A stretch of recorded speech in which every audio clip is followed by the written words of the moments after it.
Donc, on va revenir au logiciel, on va aller vers les commandes. Donc, on clique comme d'habitude sur Analyze. On va vers Data Reduction, on clique sur Factor. SPSS se rappelle de ce qu'on a déjà fait. Donc, on a juste calé sur le bouton Extraction. D'accord? Et juste ici, dans la partie Extract, on clique sur le Number of Factors, ça veut dire le nombre de facteurs, et on choisit, puisqu'on a déterminé deux facteurs, d'avoir une solution à deux facteurs. Donc on tape 2, d'accord? Et on clique sur Continue, et on clique sur OK.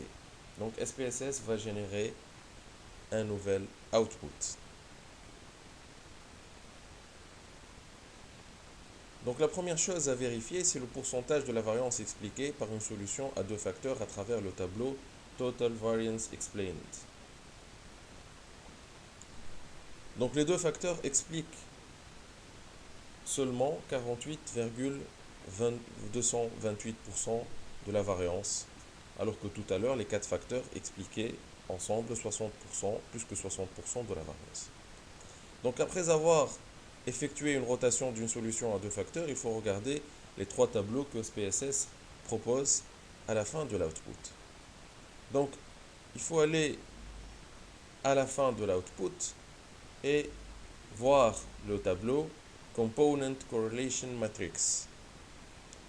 Ce tableau vous montre la force de la relation entre les deux facteurs. Dans notre cas ici, c'est moins 0,277. Donc c'est inférieur à moins 0,3. Ça veut dire que c'est une valeur qui est faible. Ça nous donne une information pour décider s'il faut considérer que les deux facteurs ne sont pas reliés. Dans ce cas-là, il faut utiliser Varimax ou d'utiliser une solution Oblimine comme ça a été fait précédemment.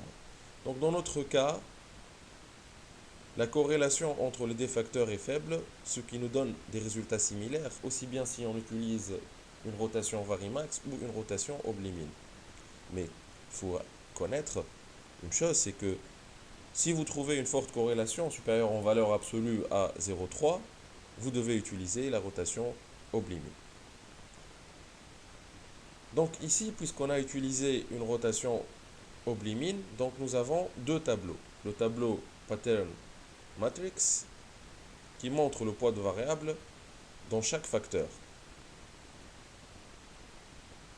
Donc ici, on regarde que pour la composante 1, les items qui ont un plus grand loading ou un plus grand poids sont les items 17, 12, 18 et 13. Donc si on revient au questionnaire, on peut trouver que ces items correspondent tous à des états d'âme positifs, comme par exemple enthousiaste, inspiré, éveillé, attentionné. Pour la composante 2, les items qui ont un plus grand loading ou plus de poids sont les items 19, 14, 3 et 8. Et si on fait la même chose et on revient à l'échelle dans le questionnaire, nous trouverons que ces items correspondent tous à des états d'âme d'ordre négatif, nerveux, craintif, détresse, etc. Donc ici, pour notre cas, l'identification et l'appellation des composantes est assez simple, chose qui n'est pas toujours le cas. Donc dans le tableau Structure Matrix, donc on a des informations sur les corrélations entre les variables et les facteurs. Donc plus haut dans l'output, nous avons un tableau intitulé Communalities, ça veut dire communauté, ou communalité. Donc ça nous donne une information sur le volume de variance expliqué pour chaque item. Donc la communauté, c'est tout simplement la variance de chaque variable expliquée par les autres variables. Elle doit être impérativement supérieure à 0,2 pour retenir une variable dans l'analyse. Si on observe de faibles valeurs inférieures à 0,3, cela signifie que l'item ne colle pas convenablement avec les autres items dans la composante et dans ce cas-là, peut-être qu'il faut le supprimer. Dans notre cas, l'item PN5 qui a une communauté de 0,258 a une faible valeur. Donc si on regarde le tableau pattern matrix,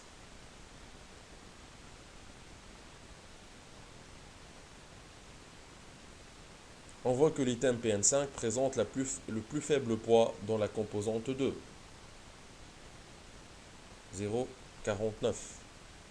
Si vous désirez affiner et perfectionner votre échelle, vous devez utiliser ces informations pour éventuellement supprimer certains items de l'échelle. Donc, la suppression des items ayant de faibles communautés va permettre d'accroître le total de la variance expliquée. Donc maintenant qu'on a retenu deux facteurs et qu'on a déterminé aussi le nom de facteurs, donc état d'âme positif, état d'âme négatif, nous pouvons revenir à notre rapport ou document et présenter les résultats et rédiger le résultat. Donc ici, il y a une certaine manière de faire et il y a certaines règles de l'art à respecter dans la présentation des résultats, parce qu'il ne s'agit pas uniquement de transposer et de recopier l'output d'SPSS, mais il y a une façon académique surtout de présenter les résultats. Donc cette partie vous sera présentée dans la partie suivante.